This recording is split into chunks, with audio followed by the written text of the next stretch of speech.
Well mga kapupong, mainit na usapan ngayon sa loob ng Kongreso matapos tuluyang umusad ang reklamo laban kay Vice President Sara Duterte, isang development na agad nagdulot ng matinding tensyon sa politika ng bansa.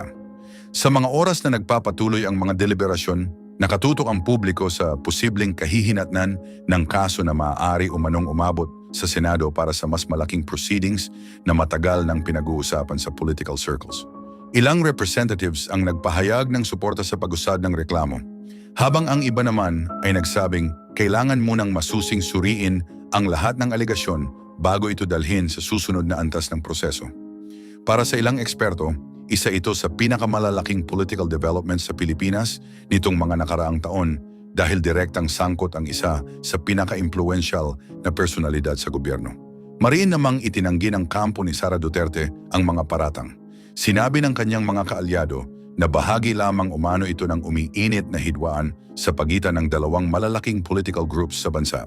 Dagdag pa nila, nananatiling nakatutok ang Vice Presidente sa kanyang mga tungkulin kahit lumalakas ang ingay ng issue sa iba't ibang media platforms. Kapansin-pansin din umano ang lumalamig na samahan ng kampo ni Pangulong Ferdinand Marcos Jr. at Sara Duterte. Ang dating matibay na alyansa na naging susi sa kanilang malaking panalo noong national elections ay unti-unti nang nasira dahil sa magkakaibang pananaw sa ilang national issues. Sa mga oras na tumitindi ang usapin, marami ring political observers ang nagsasabing malinaw na nakikita ngayon ang lumalaking pagitan ng dalawang kampo. Sa iba't ibang panig ng bansa, hati ang opinyon ng publiko. May mga naniniwalang dapat lamang umusad ang constitutional process upang mapanatili ang tiwala ng mamamayan sa gobyerno. Ngunit mayroon ding nagsasabing baka ginagamit lamang ang issue bilang political pressure laban sa posibleng future contender sa national elections. Naging laman din ito ng social media platforms, television reports, online programs at radio discussions. Maging mga kabataan at first-time voters ay aktibong sumusubaybay sa developments dahil posible umano itong makaapekto sa direksyon ng politika sa mga susunod na taon. Sa ilang universidad at public spaces, madalas ding pag-usapan ang epekto ng issue sa political climate ng bansa. Ayon sa ilang eksperto, hindi lamang simpleng legal issue ang kasalukuyang sitwasyon. Nakikita rin umano rito ang matinding kompetisyon ng malalaking political families na matagal nang may impluensya sa bansa. Dahil dito, muling nabuhay ang usapin tungkol sa political dynasties at sa balance ng kapangyarihan sa gobyerno.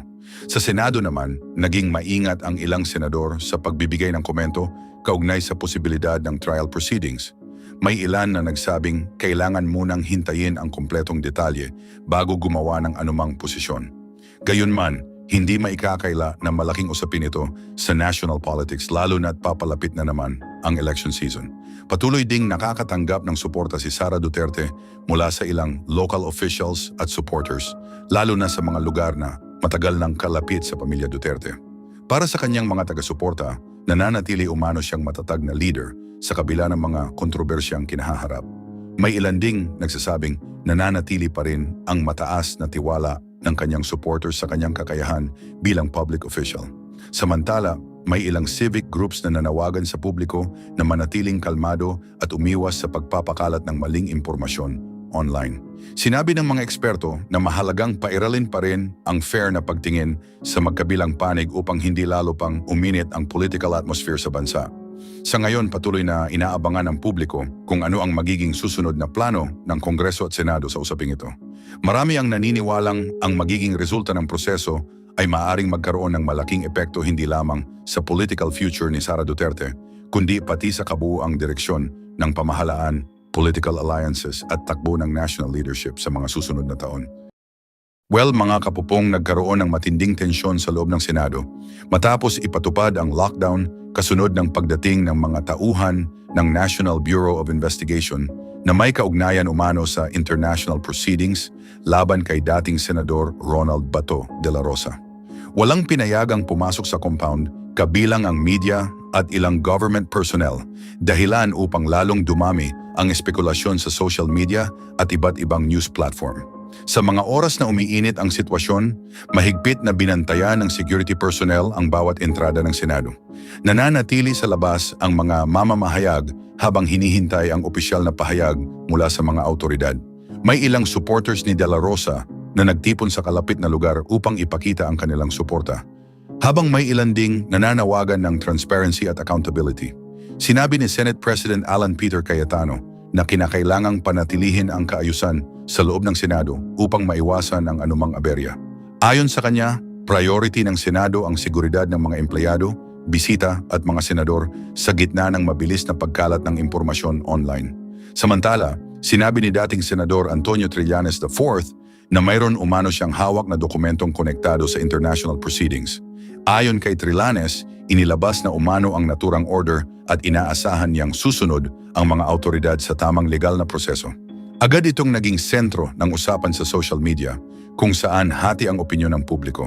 May mga naniniwalang mahalagang ituloy ang legal proceedings upang magkaroon ng linaw ang mga matagal ng isyu na iniuugnay sa nakaraang administrasyon.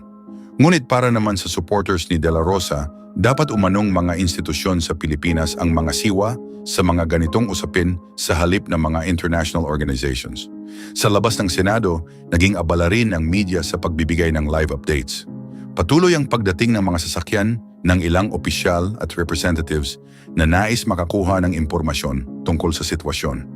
Sa kabila ng tensyon, nanatiling maayos ang seguridad at walang naitalang malaking kaguluhan sa paligid ng compound. Hindi naman agad nagbigay ng detalyadong paliwanag ang National Bureau of Investigation hinggil sa tunay na dahilan ng kanilang presensya sa Senado. Gayunman, sinabi ng ilang eksperto na posible umanong bahagi ito ng koordinasyon kaugnay sa international legal procedures na matagal nang pinag-uusapan.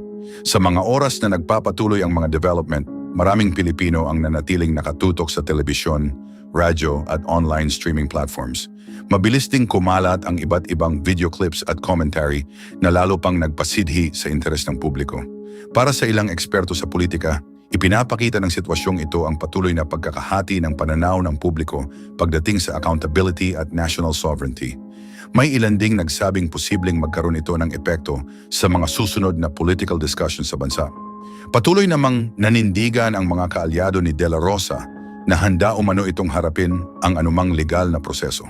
Inilarawan nila ang dating senador bilang isang dating opisyal na nagsilbi sa gobyerno sa panahon ng matinding hamon sa peace and order situation ng bansa. Sa ngayon, mga kapupong, wala pang inilalabas na pinal na desisyon o opisyal na kumpirmasyon tungkol sa mga susunod na plano ng mga autoridad.